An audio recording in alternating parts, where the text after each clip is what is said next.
आज मटण लय खवटतंय, काय करावं त्यांना आणायला सांगतेच मटण खायला. आणा म्हणते मटण खायला, काय करते ते काय माहिती.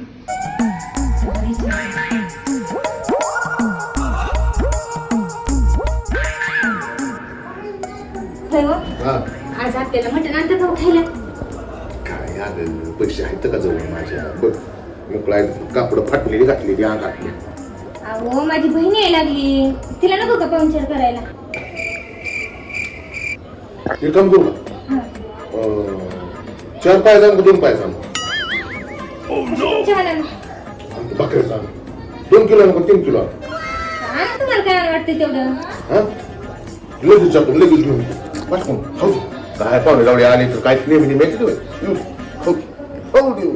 आताच म्हणलं होतं पैसे नाही तर पाहुण्याला तर सोपास ठेवून म्हणतोय तुझी किती आंबूच आहे